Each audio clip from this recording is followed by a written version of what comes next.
Like no. Still. This Closing one, no, opening some like, next. okay.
Hi, everybody. Welcome back to the CCA Living Room.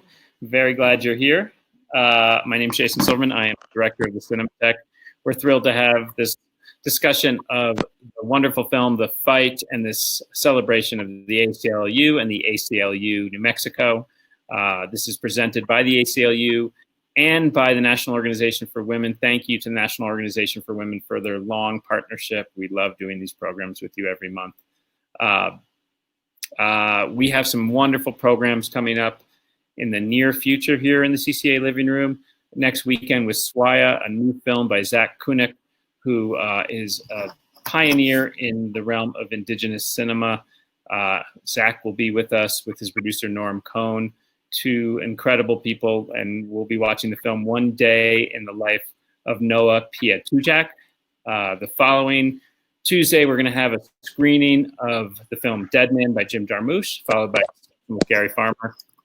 And on August 28th, a very special program with the opera, the Santa Fe Opera, in honor of the close of their virtual season. We're looking forward to them being back in 2021. It's called Unshakable, and we'll have all the creators of that opera on with us here in the living room. I'm really thrilled to introduce to you John Bienvenu, who is a super lawyer, according to his bio. He's just super in every way. He's actually the former board chair at the CCA. He is tireless in fighting for civil rights through his advocacy and fighting for Santa Fe through all of his community work. We're really grateful to have him here as a neighbor. Please welcome John Bienvenu. Thank you. And your video is off. There it is. Yeah. Thank you, Jason, very much. It's a great pleasure to be back with you here at the CCA, one of my all-time favorite organizations and a true treasure, both locally and nationally. And it's a huge pleasure to be able to share this evening with our two distinguished guests and to be able to talk about this incredible, moving, uplifting, exciting documentary, The Fight, and to be able to discuss not only the film, but the work that the ACLU does really tirelessly all over the country and here in New Mexico as well. The ACLU Nationals is celebrating its 100th anniversary, if I'm not mistaken, having been founded by Roger Baldwin in 1920. And the ACLU NM, as we'll discuss, has been around since the 1960s. So these are venerable institutions that have truly transformed the lives of all of us who live here and everywhere in the United States. I'd like to introduce our two distinguished panelists tonight that we're so fortunate to have with us. For those of you who have seen the film and are looking at the screen right now, you will know that we have with us one of the stars of the film, Bridget Amiri. Bridget is joining us from New York, and which is a testament, I think, to her dedication to the cause, since, of course, she's 2 hours later, and it's a Friday evening. So I appreciate that very much, as I'm sure all of you do. We're excited to have her here. Just by way of brief background, Bridget is Deputy Director of the ACLU's Reproductive Freedom Project. She has litigated numerous cases on behalf of the ACLU, including the Jane Doe case, which is featured in the film and which we'll discuss at greater length. She's been an adjunct assistant professor at several law schools. She's worked as an attorney at Brooklyn Legal Services, and she is essentially, was, as we know from the film, she was a star even before they started shooting this, according to Chase and her other colleagues, and now she's a bona fide superstar. So Bridget, thank you for joining us and welcome. Thank you. Thank you so much for having me, and thank you for that lovely introduction. It's really a great pleasure to have you with us. Also joining us is another star, our own Peter Simonson. Peter is an executive director of the ACLU of New Mexico, which is the local affiliate of the ACLU. He's held that post since the year 2000. He's been a great leader for the ACLU-NM, and under his leadership, the ACLU-NM has posted some of its most notable victories, including the really seminal case granting the freedom to marry for same-sex couples several years ago, reforming the use of solitary confinement in prisons and jails, defeating an Albuquerque ordinance that would have limited abortion access throughout the state of New Mexico. Peter earned his PhD in cultural anthropology from the University of Michigan and spent much of his career before coming to the ACLU in Latin America. Welcome, Peter, and thank you for joining. Thank you very much. Thanks for having me. I just want to give a shout out to Bridget for joining us today. It's really special to have her with us. Yeah, thank you again, Bridget. So, of course, we all want to talk about the movie, which is, you know, we're all, well, of course, lawyers generally are glamorous creatures, but the movie puts it into a whole nother stratosphere. So we'll get to that. But before we do, I'd like to just see if we could set a bit of background with both of you about how you came to be involved with the ACLU and what your you know, day-to-day kind of responsibilities are as ACLU folks. So Peter, maybe you would like to go first? Sure. Well, you know, my role with the organization has changed pretty dramatically over the last 20 years. When I started with the organization, we were a crew of 3 staff. And these days, we're an organization with both offices in Albuquerque and Las Cruces and 25 some odd staff. So we're a vastly different organization. That means that I no longer have to vacuum the office. I no longer have to you know, do the legal intake. I no longer have to manage the books. I can just devote myself to really working with staff to carry out an impactful program that is focused on a variety of key strategic priorities that I can talk about at some point. But we're a pretty powerful organization here in the state, a state that doesn't have a lot of resources to protect civil rights and civil liberties. We're a poor state and a not very populated state, and an organization of our size and capacity, particularly that we do have legal capacity, gives us the opportunity to really help the work of our partners and ensure that we have a major impact in the work that we get involved in. Great. So we will talk a little bit more in depth about some of the work that the ACLU local affiliate here in New Mexico is working on. But just as a general matter, what is the relationship between the local affiliate and the national organization?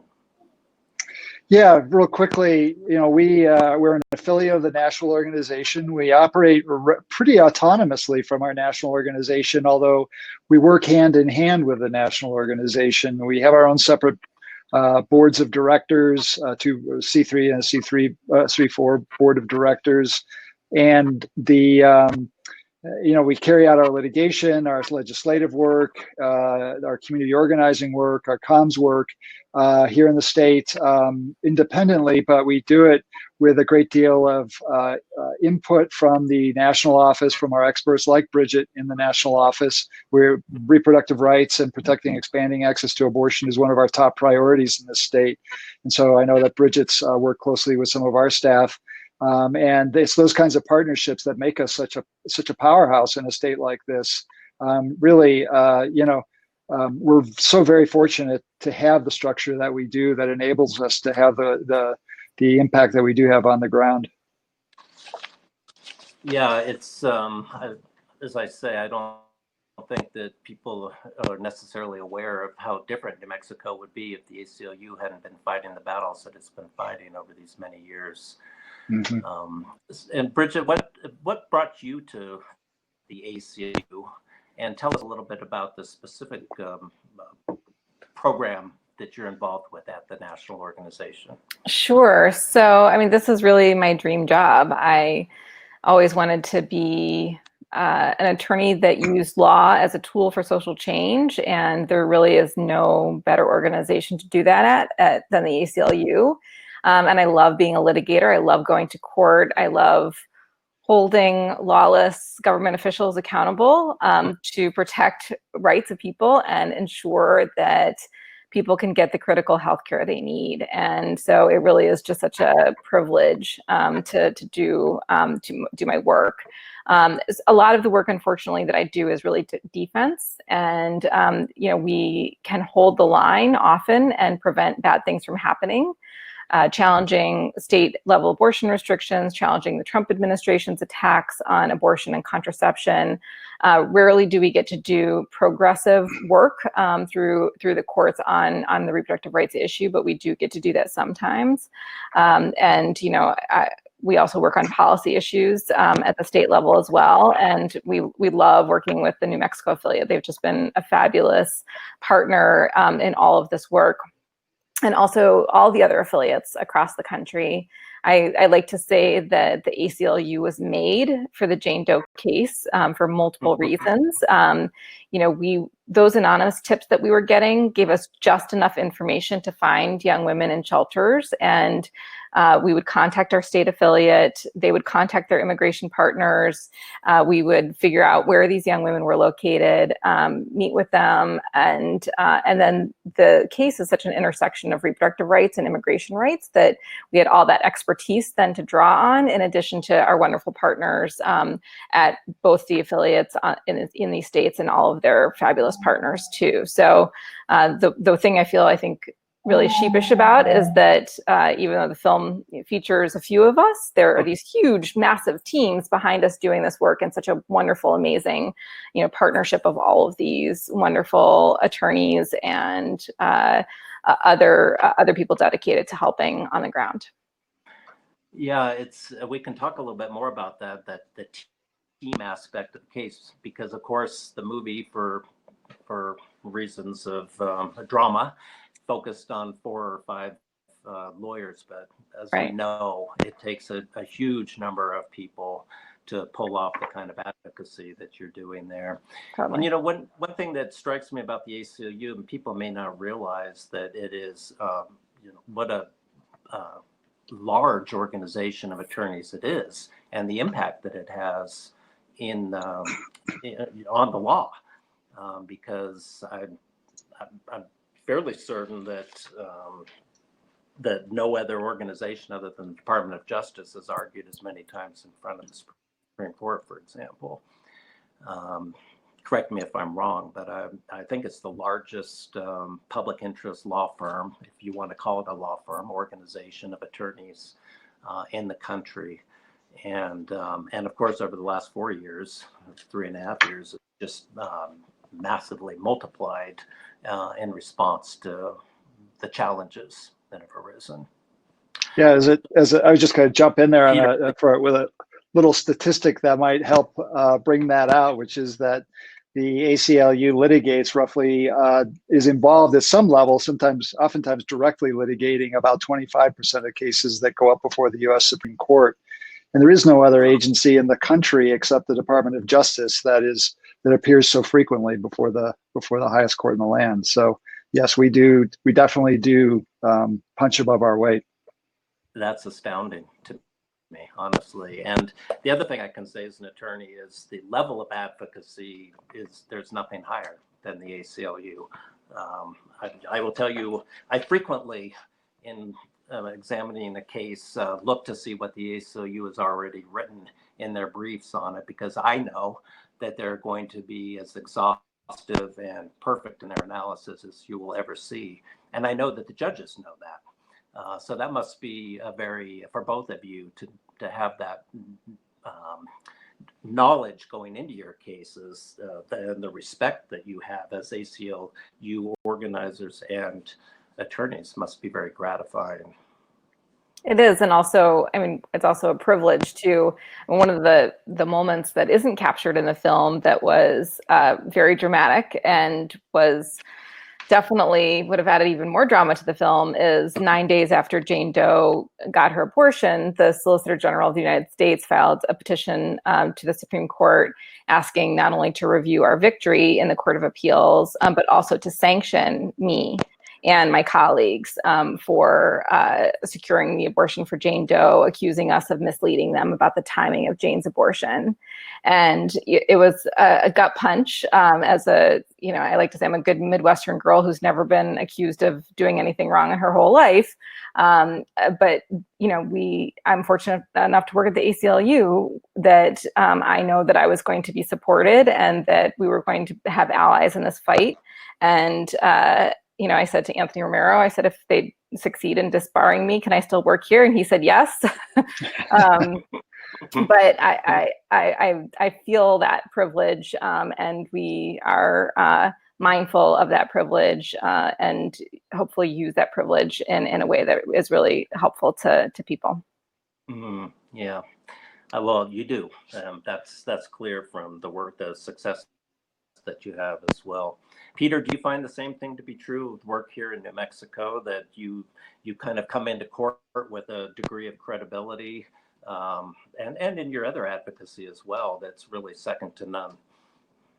Yeah, and we are sort of focusing on litigation, and the movie logically does also focus on the legal work that we do. It's worth talking about the other kind of work that the ACLU does, because over the years, we've evolved to be an organization that works in all different arenas. The courts are not the goal of the work we do. They are a strategy or a tactic to try to achieve that goal. And sometimes as a goal or a tactic, litigation isn't necessarily the best way to achieve what you're wanting to achieve. And so, that makes it critical that we're able to go into a legislature or into communities. And I like to think that we enjoy a pretty high degree of respect, and even if people disagree with us, they can respect the opinions that we bring to those conversations, to those policy discussions. And that's true in the legislature, it's true in the community, it's certainly true in the courts. I think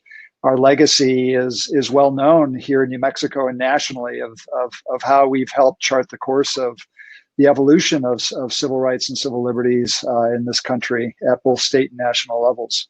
I just want to point out one thing about the movie that I think I just hope those that watched it had an opportunity to appreciate, but it just came back to me time and time again as we watched Brigitte and Lee and Dale and Chase and others, Josh, go through these extremely trying processes of not knowing what was going to happen and feeling so responsible for the people that they are representing. One of the things that brings us and keeps us in the ACLU is not just the righteous causes that we're working to achieve, but it's the righteous people that we work with. These are genuinely good people. They are good guys in all senses of the word. They are compassionate. They are smart. They're competent. They're committed to the principles of the Bill of Rights.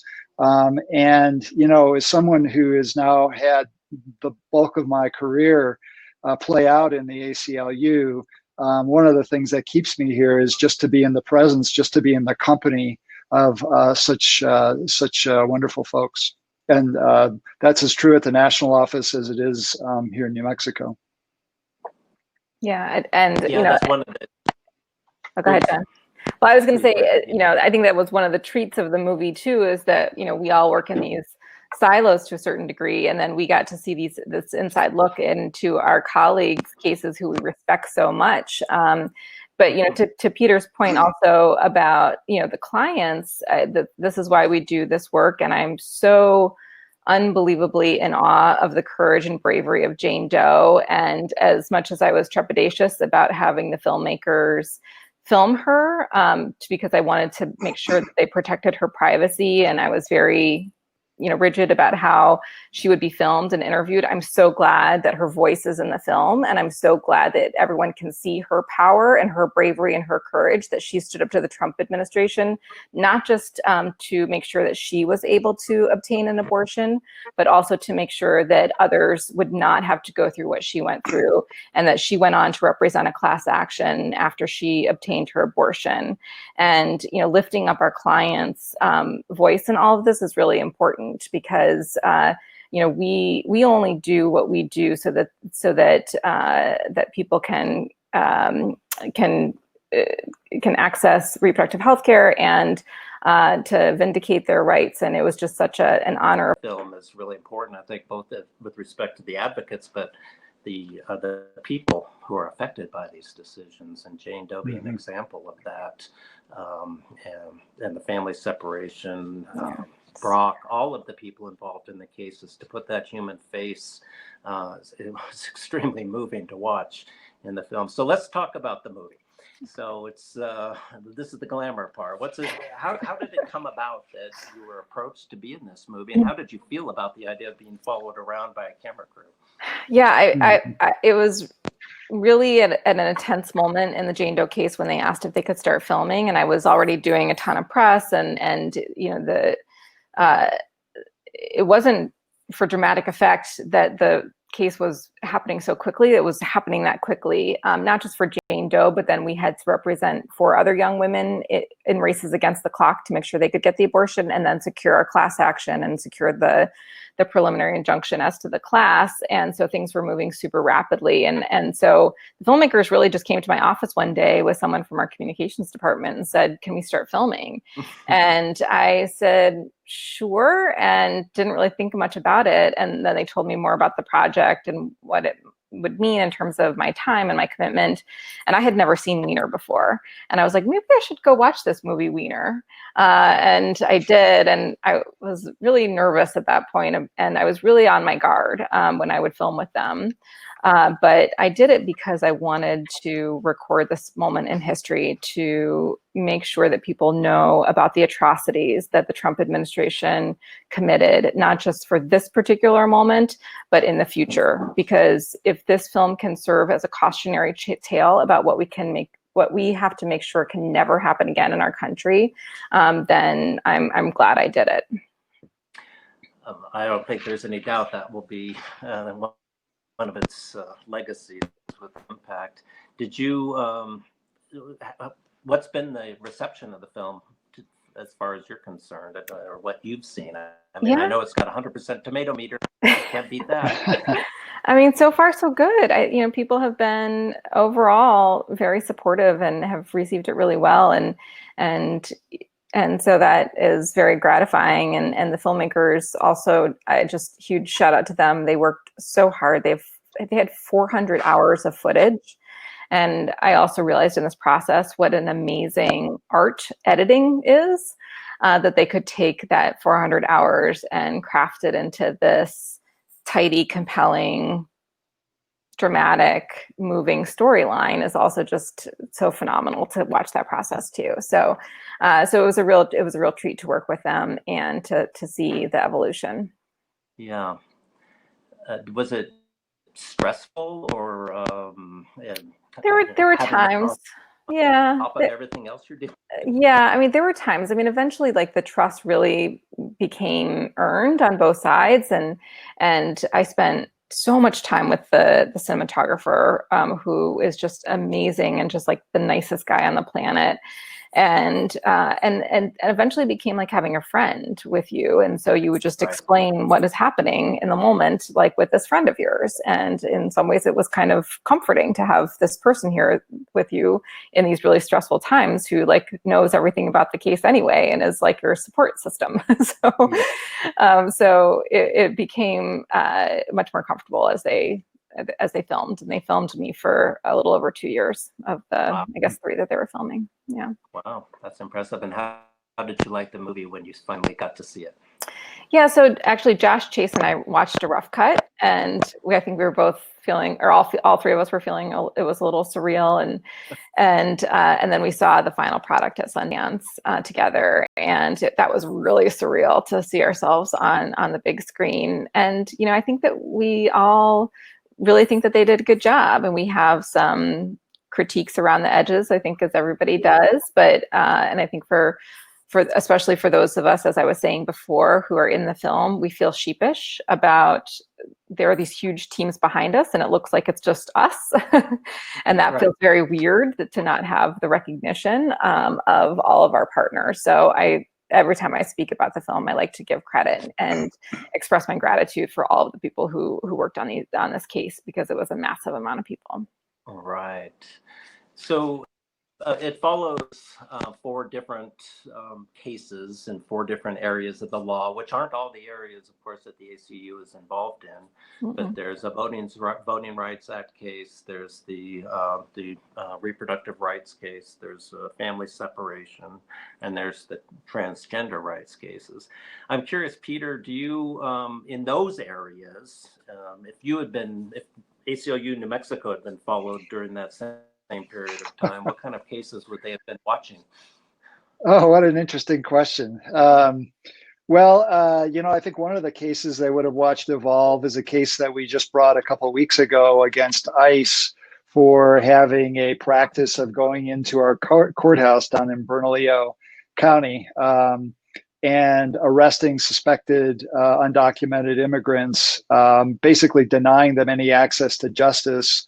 This includes folks that show up at the court hoping to, for example, get restraining orders against people who are abusing them, or have been even witnesses of crimes.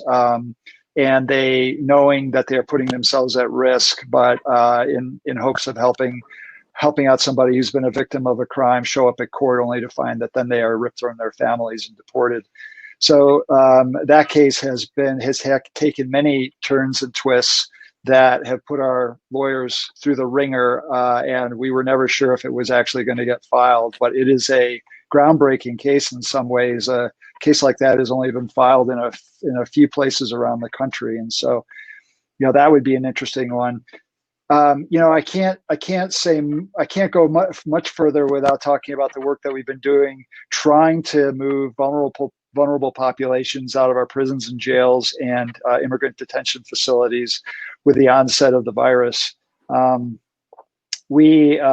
folks may know that we filed a petition with our state Supreme Court, along with our partners in the Criminal Defense Lawyers Association and the Law Office of the Public Defenders, asking the court to require the state to release certain classes of inmates so they could reduce exposure to the virus inside our state prison system.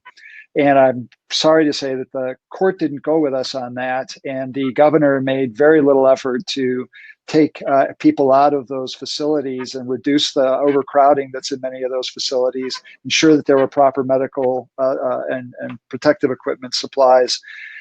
And here we are now, many weeks later, and we have several major hotspots around the state where we're seeing dozens and even hundreds of cases in some of our facilities. That's not an issue that we're going to let go. We're still working to see if we can still ask the court's help in that regard. But those are 2 major ones.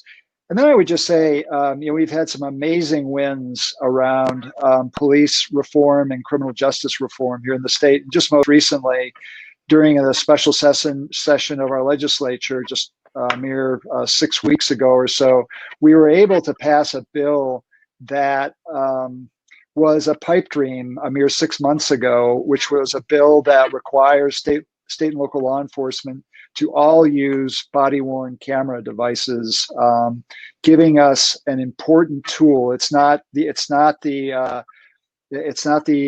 be-all and end-all of ensuring police reform, but it is an important ingredient in that, that we now have a requirement for our police to use that technology gives us a real leg up in trying to move our police departments to a better place. We rank as #1 in the country for lethal officer-involved shootings.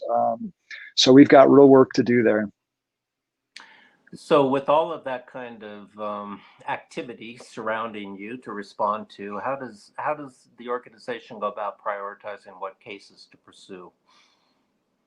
Yeah, great question. We have 4 strategic priorities. Briefly, we were trying to shut down the Trump deportation pipeline here in the state of New Mexico. We are trying to protect and expand access to abortion. We are working to reduce mass incarceration and generally reform the criminal justice system. And we've always had a priority of trying to reform the Albuquerque Police Department, which is in a consent decree with our U.S. Department of Justice. But we've expanded that work now to be a statewide police reform effort.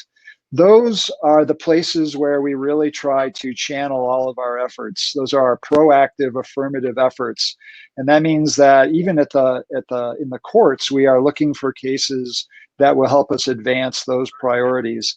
But we can't help but get embroiled in other issues. We are taking on a new initiative to fight for Indigenous justice in the state, and in fact, recently hired an attorney who's entirely devoted to Indigenous justice work, and he's beginning to map out the work that he will do in the coming years. And we have a particular focus on racial justice in all aspects of our work. So that is to say that in analyzing any case that comes before us, in analyzing any bill, and deciding whether we're going to commit resources to it, to the degree that it promotes racial justice, it ranks higher in our estimation. Mm-hmm. So in response to that, I have a question from the audience. Does it feel like bailing the Titanic? Boy, I think it was Brigitte that said something that I have often thought and said to our staff, and that is, you don't really sort of lift your sights and try to look at the horizon and measure how far off it is. You just put your head down and fight. And I think all of us who come to this work are just, at some level, there's something about us that enjoys the fight and is not willing to stop fighting. And John, I see you're laughing a little bit. You know this feeling because you yourself are one of those people that takes up the fight when you have that opportunity as well.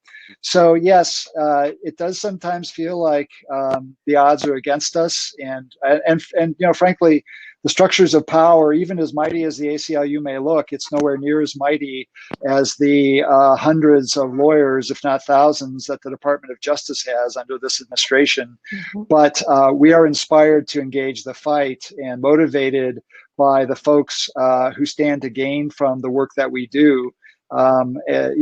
Just as Bridget was pointing out, the plaintiffs that we work with, the communities that partner with us, so on. Bridget, how does it feel for you? I think you mentioned in the movie that you're a fighter. Yeah, I do. Yeah, and I think Peter's right. And people ask me like why, and the filmmakers kept trying to draw out like why was I called to this work, and I can't even put it into words. That's how like part of my body and soul it is. I can't even articulate it. So I think all of us just feel that viscerally. And I also think that if we didn't have hope that we could really make change, that we might as well just give up, because if we don't have hope, the other side has already won. And that's what they want. They want us to feel like there is no hope. They want us to feel defeated before we even start fighting. And I will never give them that satisfaction. And none of us who have these fights will. And I believe that someday we won't have to keep fighting about reproductive rights, and my 7-year-old daughter won't have to fight the fights that her mom is fighting. And that's my hope and my dream, and I believe that we can get there. Yeah. Well, that's encouraging. Some might wonder if we've reached a point after the last 3.5 years of assault on the Constitution, if there enough damage has been done that, what is the hope of recovery? How do you both feel about that? I think you see the hope also in the streets right now. I mean, one of the things that gives me hope is the protests that are happening right now. And, I think, as Peter said, it's not the courts that are going to really make sustained change. It is the people. It is people holding their elected officials accountable. It's people who are protesting in the streets for real change. It is people who are pushing for measures, enshrining rights and laws, and making sure that they're enforced. And it is that kind of sustained change that we need. And the courts they play a role in that, but it's not the only way that change happens. And it's certainly not the way that long-lasting change can happen. So I feel really buoyed by the change that's happened so dramatically and quickly as a result of the protests. And I really think that gives me hope, and I think that there will be tremendous momentum to repair the damage that has been done over the last 4 years and move the ball forward. Mm-hmm. Yeah, I was just going to say, I agree with everything Bridget just said. And, there was a moment during the film when we were watching Scott Lloyd just before his deposition was taken that I have to say I just found incredibly satisfying. But I just had this thought at that moment that we are watching. That was such an epitomal moment for seeing the first dying gasps of this essentially a white supremacy culture that has had us in its grips more intensely in the last 3 or 4 years, but throughout much of our history. And I do think that is changing, if for no other reason than demographically. We're going to see a shift in this country that I think is going to have some pretty dramatic consequences. And what we're experiencing now is, as many have said, I'm not the first to say this by any means, is sort of the first spasms of that creature slowly dying, I'm hoping. We need to put that to rest, and we need to truly come to grips with the inequities of this country and resolve them once and for all. And I think demographic change may be the immovable force that finally gets us there. Mm-hmm. Yeah. So along with that change, we've also seen some changes to the federal judiciary. And of course, one of the interesting moments that's caught in the film is the fact that when, Bridget, when you go argue in front of your 3-judge panel, lo and behold, who do we have there but Judge Brett Kavanaugh, Mm-hmm. so who ruled against you, and then I believe dissented when you went to an en banc ruling from the 8th Circuit or the DC Circuit. So what was your reaction when you learned that he was nominated? I mean, again, another gut punch. And also, this is, so interesting that the documentary filmmakers were following this case too, because in some ways you couldn't script this, right? That the only abortion case that then Judge Kavanaugh had heard in his entire career was the Jane Doe case. Justice Kennedy retires, and Kavanaugh is on the short list for replacement. And then, lo and behold, he is nominated. And so, the ACLU historically doesn't take positions on nominations. After the Dr. Ford allegations came out, the ACLU did. But at the time that we were first talking about his record on abortion, we were not taking a position on his nomination. But we were telling people, don't believe what he's saying about how he thinks Roe versus Wade is settled law and it's precedent, because the Jane Doe case, the legal principle is very straightforward. The government was trying to ban someone from accessing abortion. And instead of applying the law as he was supposed to, Judge Kavanaugh punted and allowed the government to continue to hold Jane Doe against her will to prevent her from accessing abortion. So that tells us all we need to know about where Kavanaugh is on abortion. And so we were jumping up and down saying, you should listen to us. You know, they didn't, but you know, it felt like a gut punch when I found out that he was nominated. Mm-hmm. And your fears have been realized to some extent. Right. So, I mean, just recently, this term, the court decided June Medical versus Russo, which is a case out of Louisiana. Again, very straightforward case. 4 years ago, the Supreme Court struck down an identical law from Texas that would have decimated access to abortion in that state. Similarly, would have done the same thing in Louisiana. Chief Justice Roberts sided with the four, quote, liberals to strike down the law. And Kavanaugh is in dissent, doing a very Kavanaugh-esque type ruling, dissent, which is, I would just send the case back and let the law go into effect and see if the doctors can comply. And that's dodging the legal question that was already settled by precedent just 4 years ago, which is why Chief Justice Roberts joined the majority. So yes, our fear has been realized. Mm-hmm. Peter, what role does or what work have you been doing at the ACLU-NM or in New Mexico with regards to reproductive rights? Because of course, these cases normally arise from state laws, not federal laws. And then the question is whether those state laws are violating the Constitution. So what's the situation in New Mexico? Yeah, great question. You know, it's not a well-known fact that the ACLU has really been the main legal defender of reproductive rights in this state. We litigated a case back in the late 90s, the NARAL v. Johnson case, a case where we represented NARAL against the Gary Johnson administration when they refused to allow Medicaid funds to be used to provide abortions. And that case actually now guarantees the right of women to use Medicaid funds for abortions. Since that time, we've been involved in a number of other cases.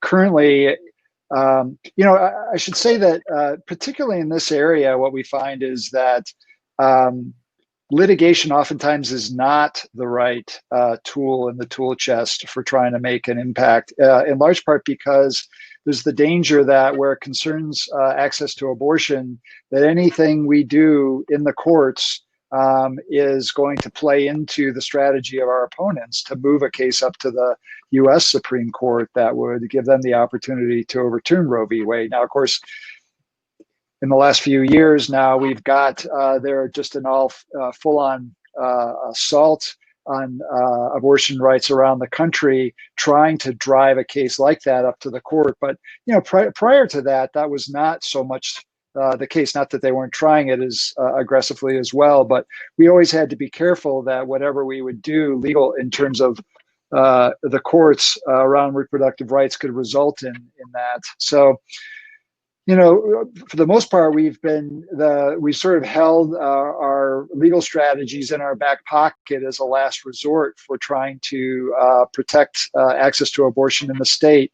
And that really came to a head in 2013 when the city was faced with a ballot measure that would have limited abortion and denied abortion after, I believe it was a 20-week abortion ban. That was a particularly worrisome development because it was one of the, if not the first time that we'd seen an attempt to constrain abortion come up at the municipal level as opposed to the state level.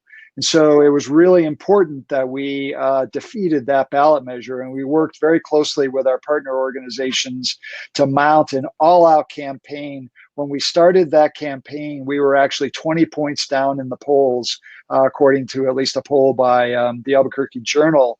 We won that ballot measure by 10 points on election night. And it was because of the efforts of our organization, many other organizations, and in fact, affiliates, ACLU affiliates that were mobilizing volunteers to call into the state of New Mexico to get people to vote.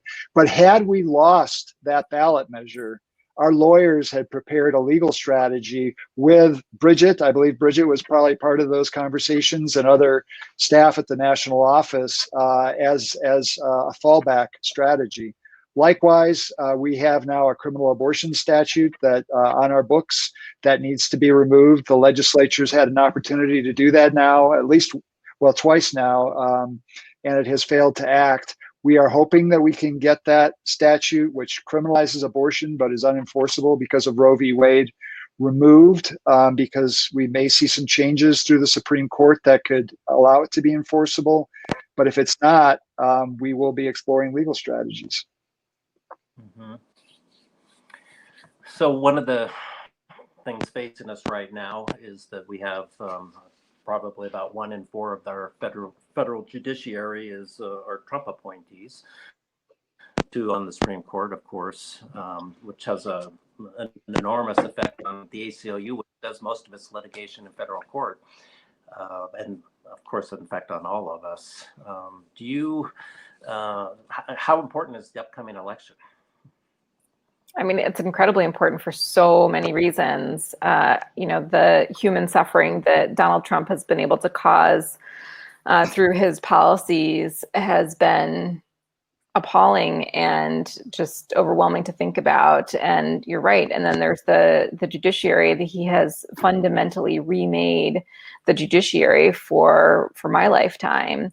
So the election is critical for so many reasons. And I think about all of the executive branch agency decisions, the regulations that could change come January. And, just undoing that damage alone is going to be so critical to restoring civil rights and making sure that people are able to get the care that they need, are not discriminated against, are protected, et cetera.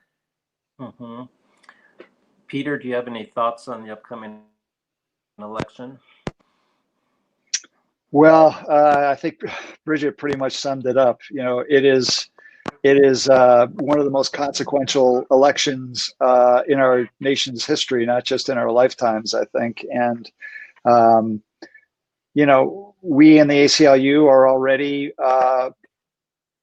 laying sort of groundwork for thinking about what it might look like if we have to confront another 4 years of Trump, particularly for us here in the state on the border. We're working with our affiliates on the southwest border and with our national colleagues to try and map out alternative scenarios in the event that Trump does win the election.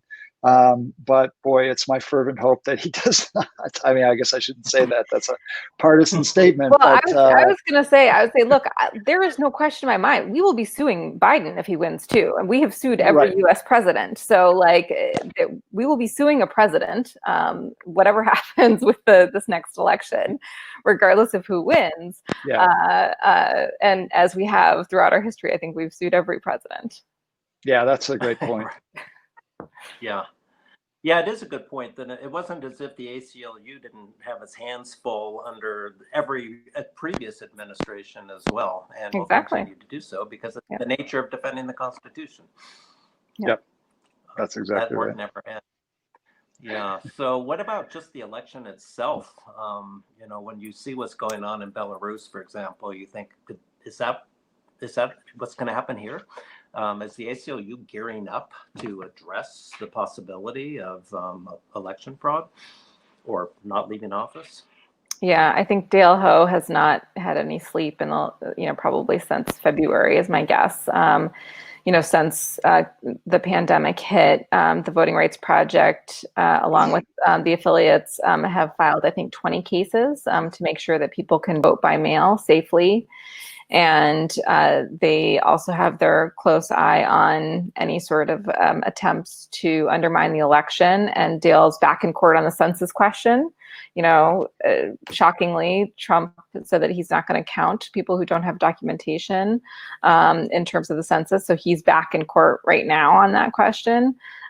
So our Voting Rights Project and the affiliates who work on these issues are very busy right now, and they are going to continue to be busy for some time. And as Dale would say, don't expect to know the decision of who is president on election day. It's going to take weeks to count the mail-in ballots. So I think, as I heard him say recently, he's told all of his staff not to make any plans for vacation until the end of the year. Mm-hmm. Yeah. And by the end of which year? Exactly. Yep. Exactly. I didn't know you all took vacation. We do. Anyway, Yeah. good to hear. Yeah. So I do have a follow-up question on that very issue from the audience. Is election protection an ACLU issue, and specifically with regard to what's ongoing right now, which is interference with the Postal Service, as an example?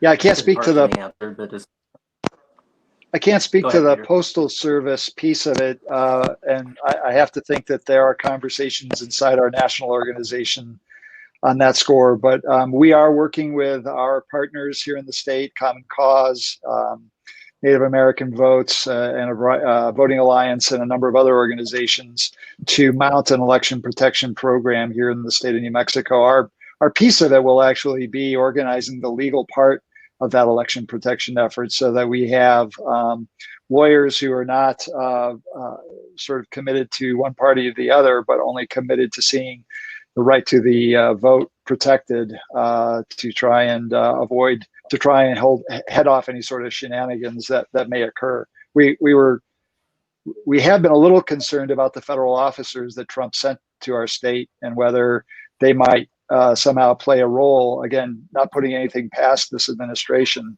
Sounds a little alarmist, but I just don't think we can be caught by surprise again by this administration. So that's one of the things that has prompted us to get involved. Mm-hmm. Bridget, do you have any information on the national level as to anything that might be going on in that regard? I don't, not than what I already said. I don't have anything more to add to it. Unfortunately, we're in our silos. I get Dale every once in a while when we get to do these panels about the movie together, and I listen to what he says, and I try to parrot it. But so this is a fight, of course, that never ends. One thing, we love the winning, but it's part of the game that there's losing too. Otherwise, you wouldn't be doing your job. So how do you all deal with the fact that you can't win all these cases? How do you keep your head up and keep moving forward? Yeah, it's hard. One of our veteran attorneys, Chris Hansen, used to say that if you win all the time, then you're not bringing the right cases.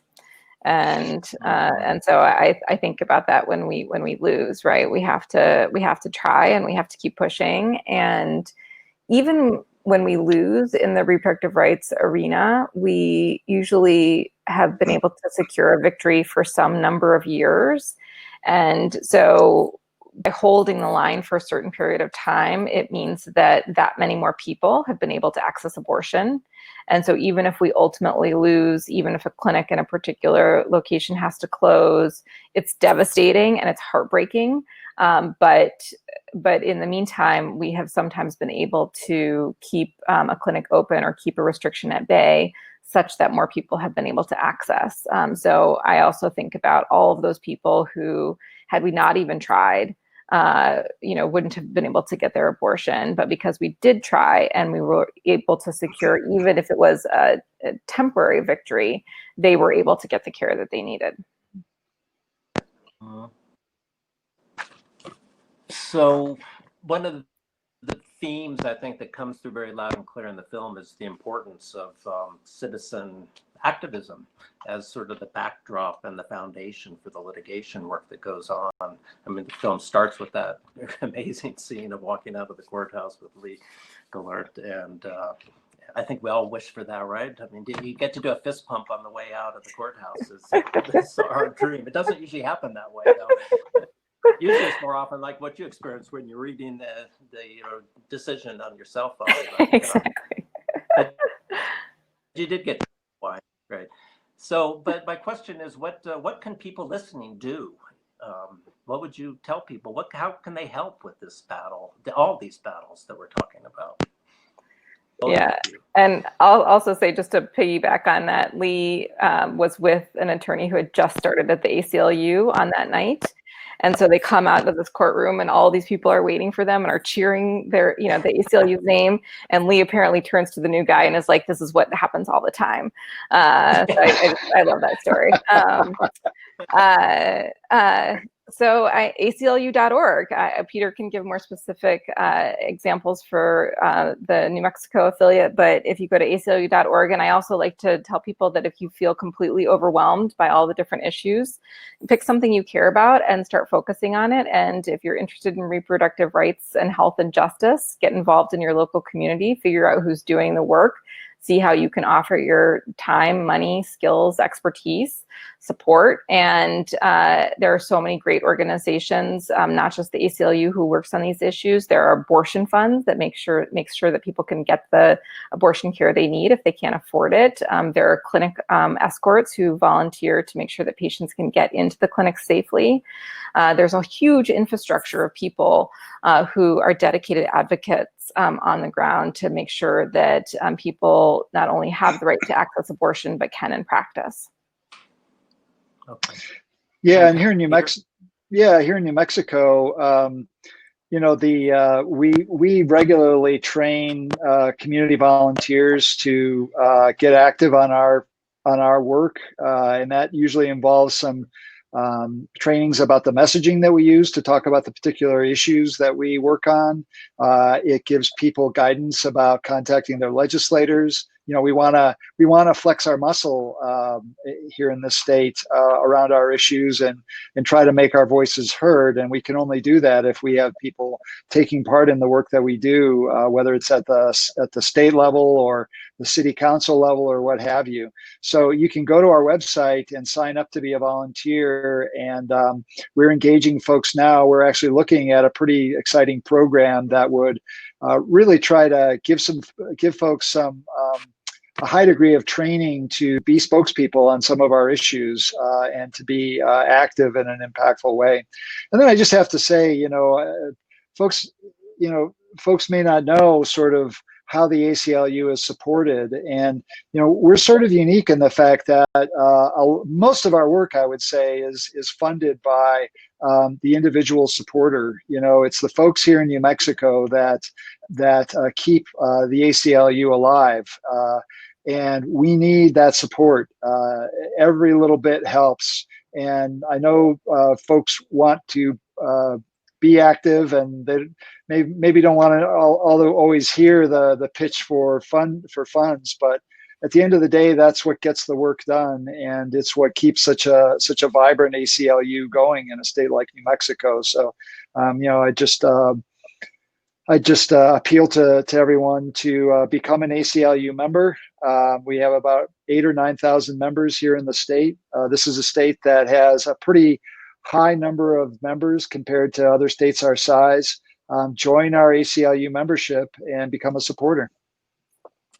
Great. I hope everybody does, if they haven't already. And we are now at a magic hour. I want to let Bridget get back to her family on this Friday evening, late in New York. And I appreciate so much both of you being with us tonight.